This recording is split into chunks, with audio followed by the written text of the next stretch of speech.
everybody, I hope you guys are having a wonderful day. In this video, I'm going to go through the practice test for Unit 1 and show you how I would solve all of the questions on that practice test. So on question 1, the question asks which of the following graphs are disconnected, and on this one there may be more than one correct answer, so you want to select all that apply. And the correct answer on this is that A is disconnected, C is disconnected, and D is disconnected. And the reason why is because if we look at graph A, these three vertices are connected to each other because you can get to the any vertex in those three vertices by going through the graph. But these three vertices are disconnected from the three that I outlined in blue, because you can't get from the yellow vertices to the blue vertices. Even though it looks like the graph is like overlapping, so it might look like it's connected, you can't actually get to the blue vertices from the yellow ones through the graph. So that's why that one's disconnected. And C is a little bit easier to see because we can see that all of these vertices are connected and these vertices are disconnected from those because you can't get from the blue ones to the yellow ones. And same thing with D. You've got this part of the graph which is connected to itself, and then you've got this part of the graph, but they're not connected to each other. And then technically you also have this other part of the graph over here. So in D, there's like three components that are disconnected, and in A and C, there's two different components that are disconnected. So that's how you do question 1. On question 2, we're asked to find the degree of vertex E. So the correct answer on this question is 4, and that's because vertex E has 4 edges that are leaving it. So remember, the degree of a vertex describes the number of edges that are attached to that vertex. On question 3, we're asked which vertices are adjacent to vertex 3. So for a vertex to be adjacent to vertex 3, that means that you have to have an edge that directly connects it. So this graph is connected because you can get from any vertex to any other vertex, but adjacent means that you are directly connected with an edge. So if we follow vertex 3 and we look at all of the edges that are attached to vertex 3, that tells us that the vertices that are adjacent are vertex 0, vertex 1, vertex 2, and vertex 4. And that's how you would solve question 3. On question 4, you're asked to draw a complete graph on 7 vertices and describe how many edges are in the graph. So if I draw my 7 vertices, I have 1, 2, 3, 4, 5, 6, 7 vertices. And to find the number of edges, I can just count them as I draw them. So remember, a complete graph means that every vertex is directly attached or adjacent to every other vertex. So I'll just start with this vertex and I'll draw 1 edge, 2 edges, 3, 4, 5, 6, then 7, 8, 9, 10, 11, 12, 13, 14, 15, 16, 17, 18, 19, 20, 21. So the correct answer on this is that there is 21 edges in this complete graph.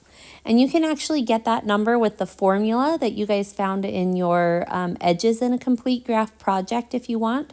So you don't necessarily have to draw the complete graph, but if you forget what the formula is or how to use it, you can just draw the complete graph and count the edges as you draw them. So that's how you would do question 4. Then on question 5, this one asks which of the following graphs are not trees. So remember, trees have to be connected and they have to not have any circuits.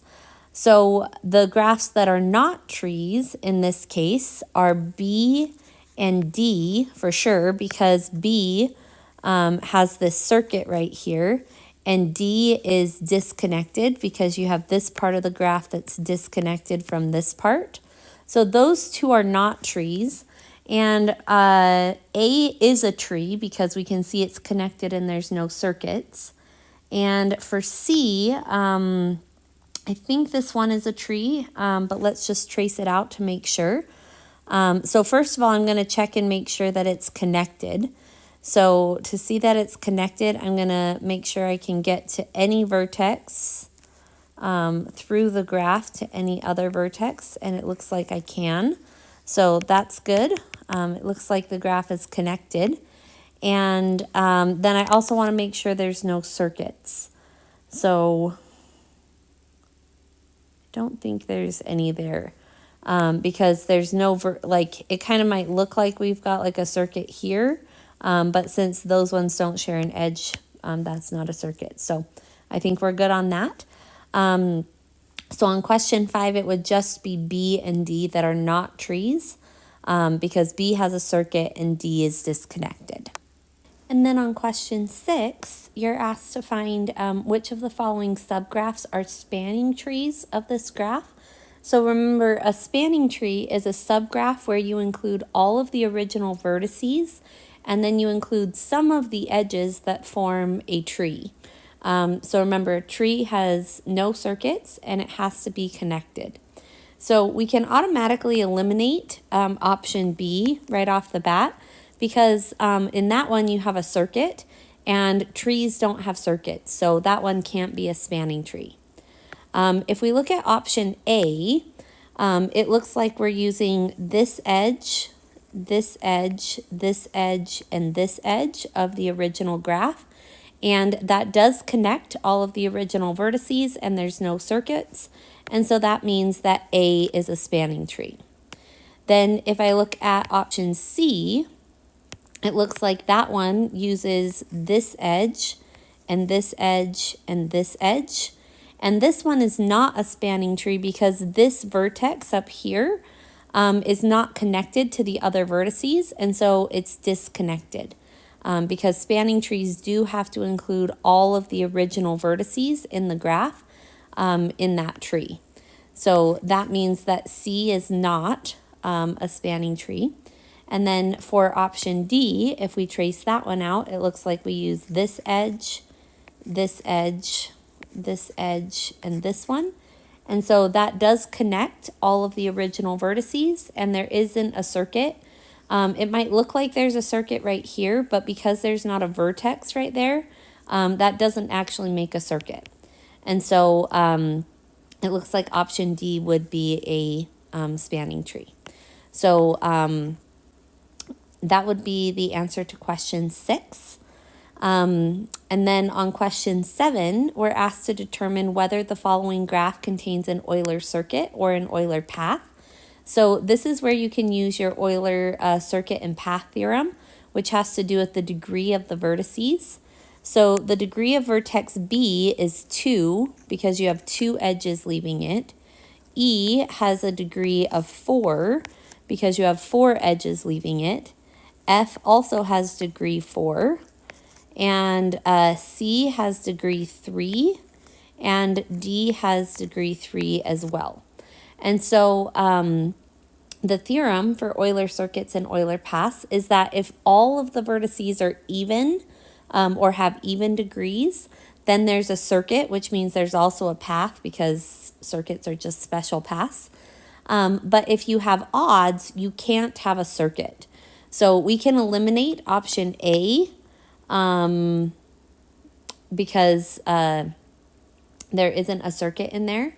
And then to have a path, you can have 2 odds because the reason why they all have to be even in a circuit is because you have to be able to get in and out of the vertex for every single vertex to be able to get back to where you started.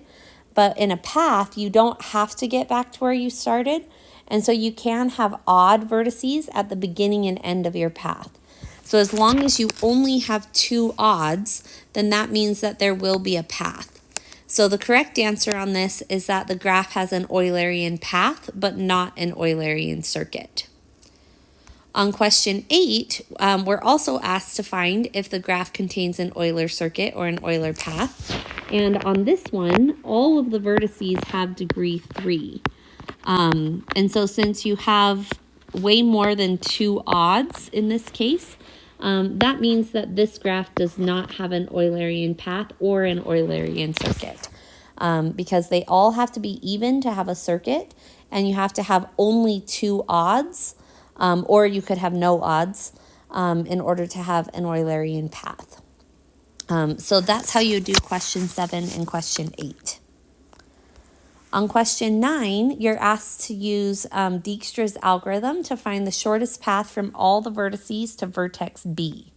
So remember, the way that Dijkstra's algorithm works is you start with the active vertex being the vertex that you're trying to get to. So in that case, this is B. And then we look at all of the edges that are leaving B, and we write out the path that that creates. So to go from D to B, it would cost us 10.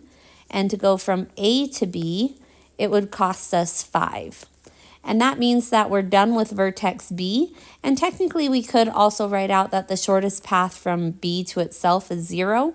But that's kind of self-explanatory, so usually I don't write that down. Then we choose our next active vertex, which is determined by the path that is the shortest at the moment, out of the stuff that we haven't, or out of the vertices we haven't made the active vertex yet. So since 5 is less than 10, I'm going to make A my active vertex. And I look at all of the edges that are leaving A, and I write out the paths for that.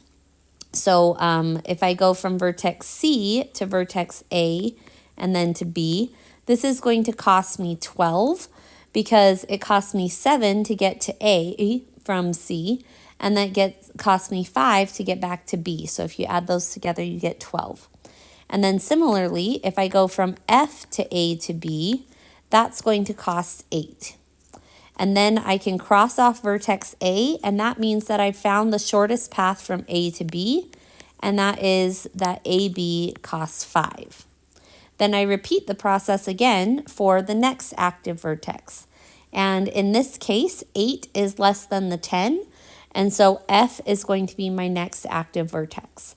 And this one just has one edge leaving it that's going to a vertex that we haven't crossed off already. And so I'll write out that E to F to A to B is going to cost me 9 because it cost me 1 to get to F. And then the shortest path from F back to B was 8. So when you add those together, that equals 9. And so now vertex F is complete. So I can write out that its shortest path is from F to A to B, and that costs me 8. Then I'll repeat the process again. And if I look at my vertices I haven't crossed off yet, I have a 9, a 12, and a 10. And 9 is less than the 12 and the 10. So that means that E is going to be my next active vertex. And I'll look at all of the edges that go away from it. And I'll start with vertex C. So if I go from C to E to F to A to B, that's going to cost me 2 plus 9, which is 11. And that's cheaper than the 12. So I'm going to cross out the 12. And I'm going to say that going from C to E to F to A to B just cost me 11. And so that's the cheapest path.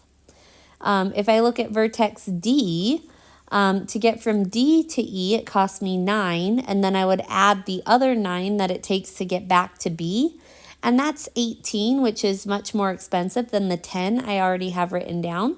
So I'm not going to cross that path out because the yellow path going through E is much more expensive.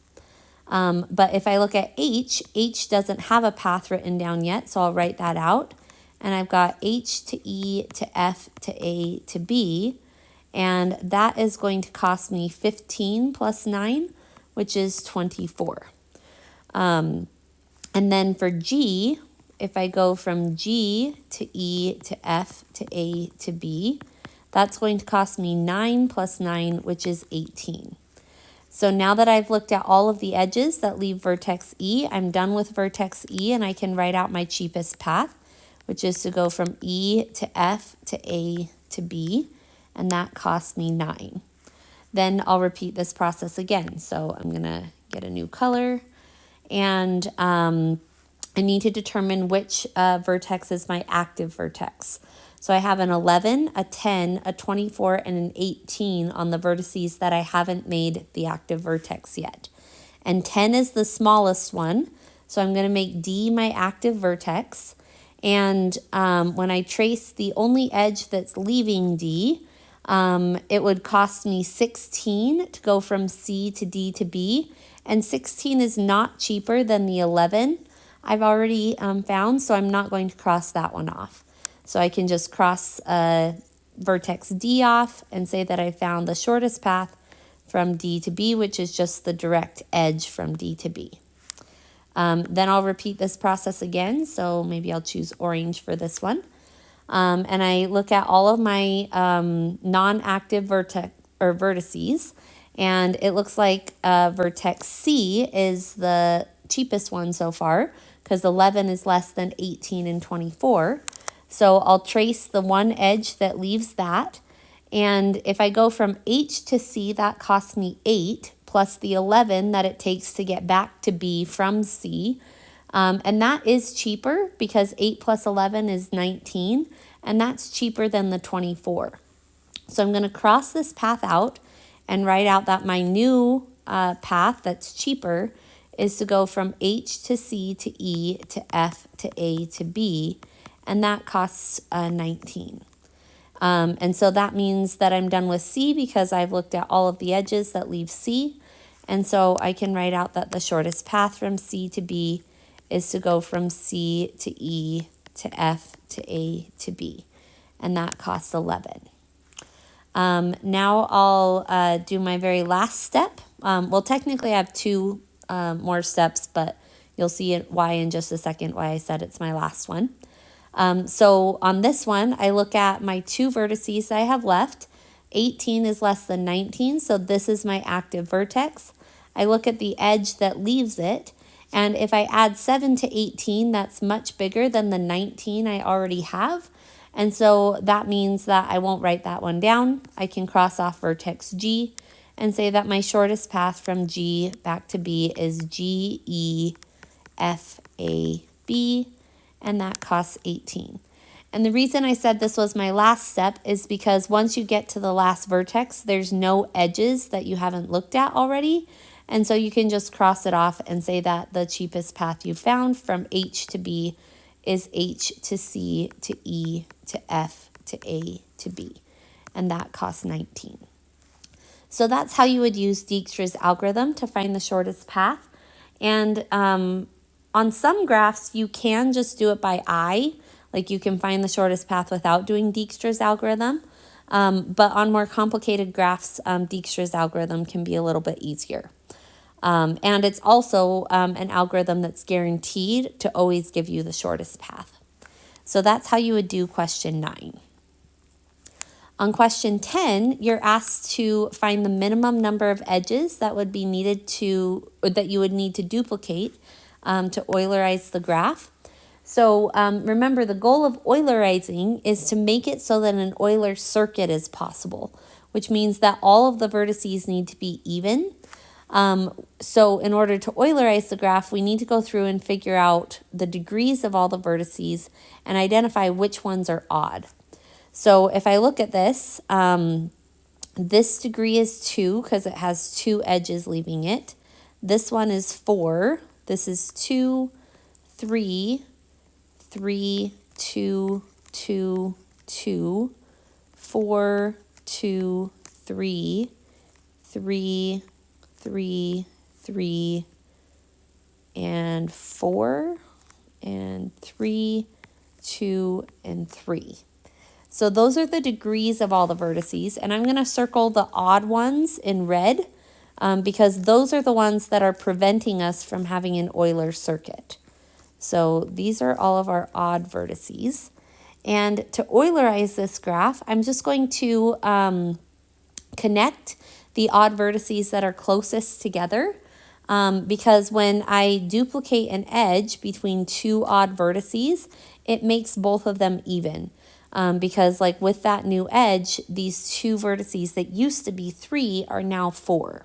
So I'm going to duplicate that edge, then I'll duplicate this edge and this one.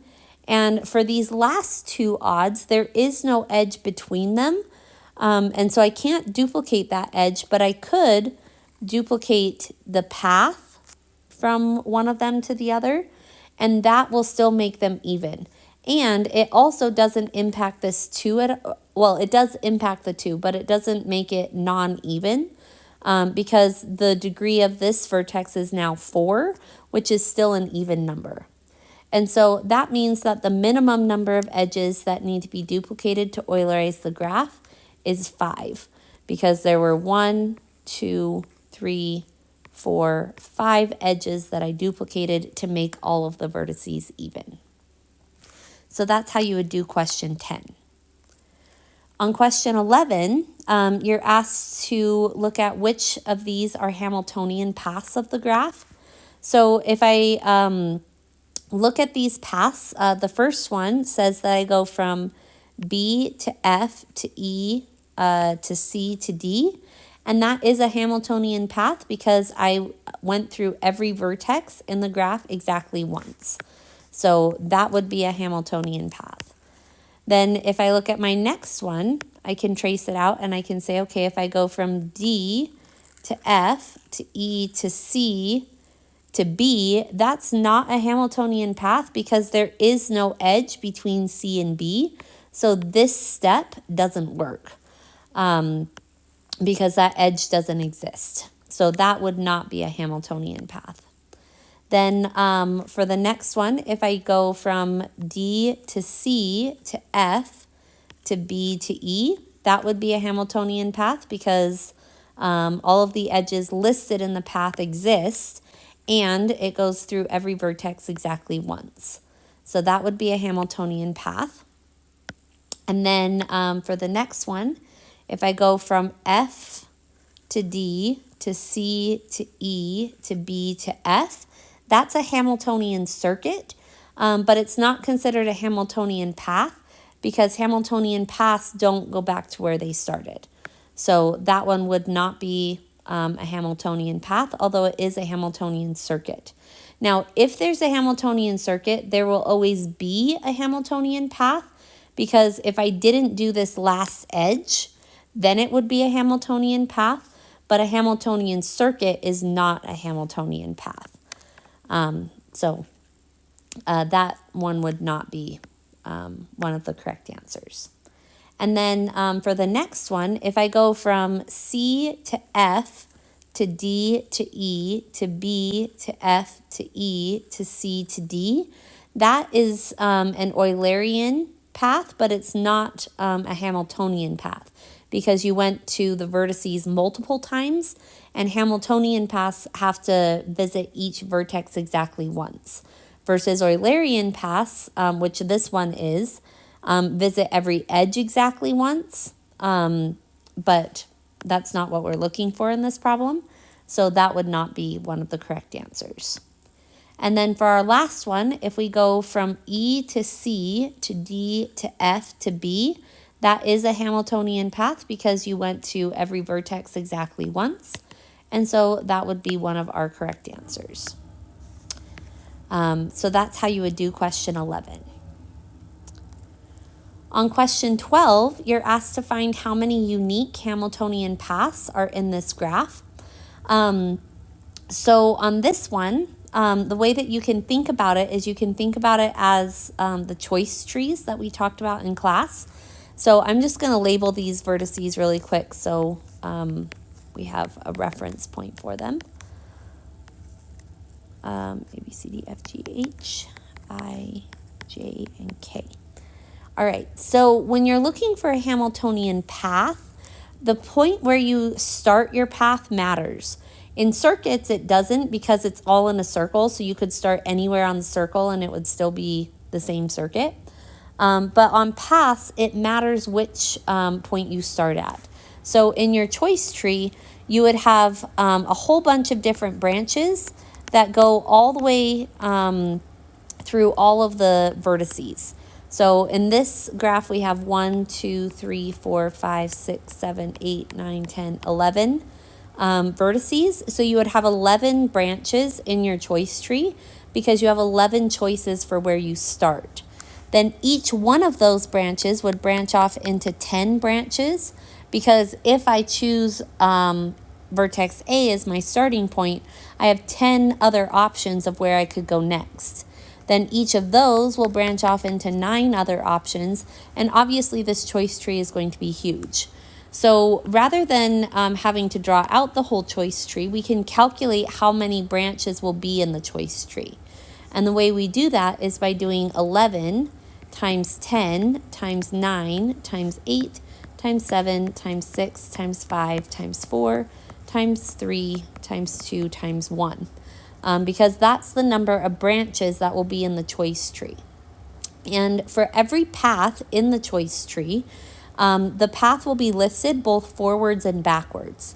So for example, if I had this path that goes around the outside, which is basically the vertices in alphabetical order, that path will show up in the choice tree in this branch somewhere, and the reverse path will show up in this branch, because you could list that exact same path as K, J, I, H, G, F, E, D, C, B, A, etc. And so because the paths are listed twice in the choice tree, you need to divide by 2. So you can type this into your calculator as 11 factorial over 2.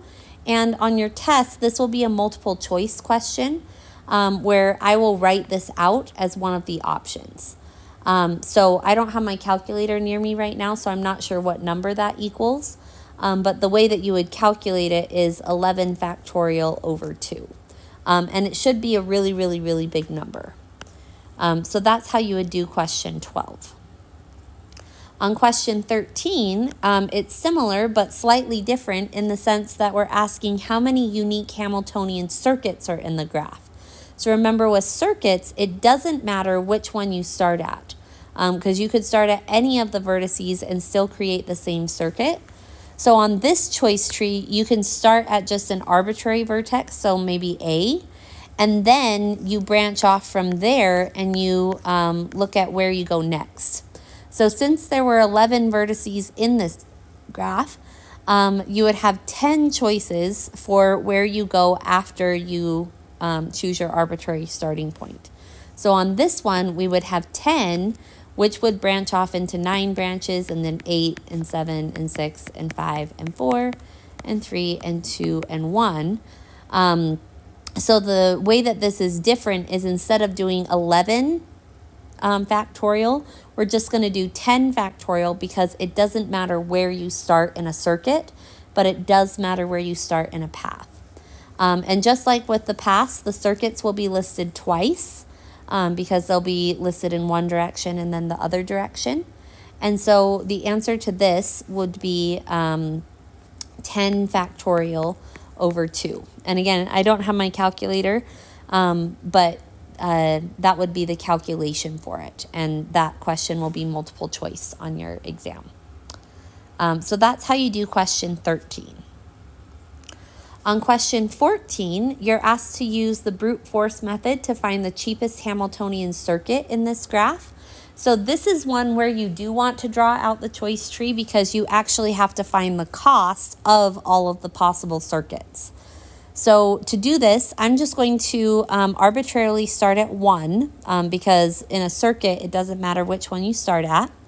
And from vertex 1, I have 3 choices of where I could go next. I could go to vertex 2, which would cost me 30.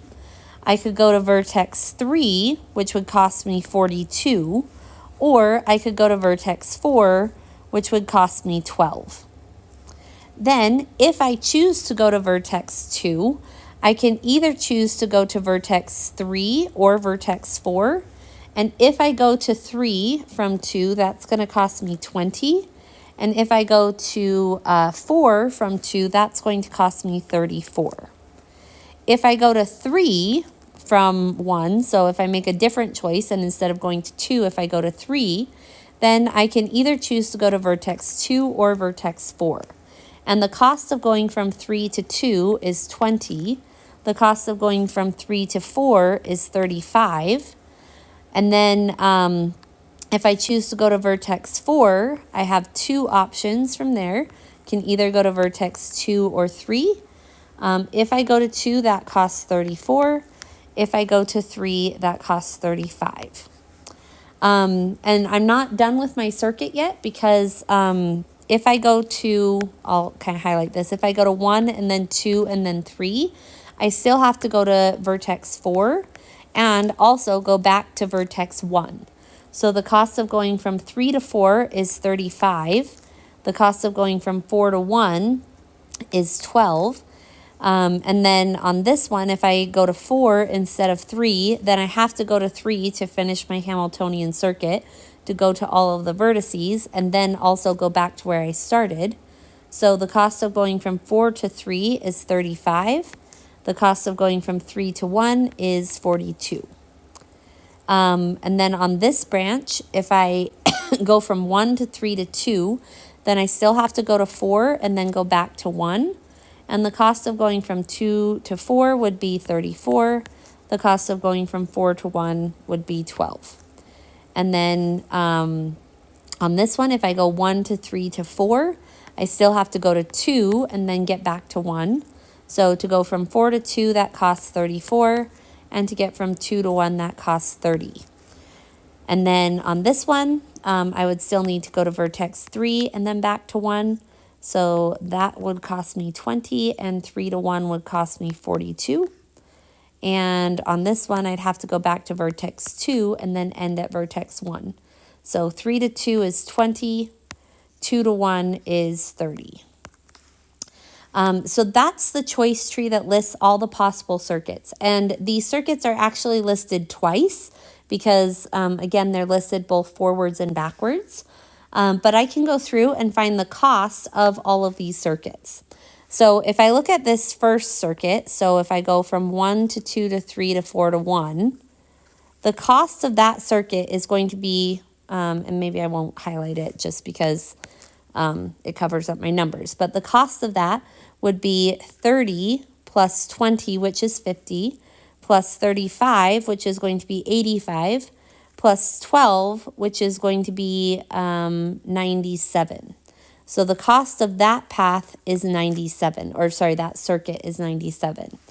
If I look at this next one, where I go from 1 to 2 to 4 to 3 to 1, this is going to cost 30 plus 34, which is 64. Then add 35, which is going to be 99, I think. And then 99 plus 42 is going to be 141. So the cost of that route is 141. Then if I look at this route here, where I have 1 to 3 to 2 to 4 to 1, this one is going to cost me 42 plus 20 plus 34 plus 12. So 42 plus 20 is 62. 62 plus 34 is 96, and 96 plus 12 is going to give you 108. Hopefully I did all that math right. So that's the cost of that circuit. And remember that all of these circuits are duplicated in the tree. So the fact that these all have different numbers means that we've found our 3 cheapest circuits.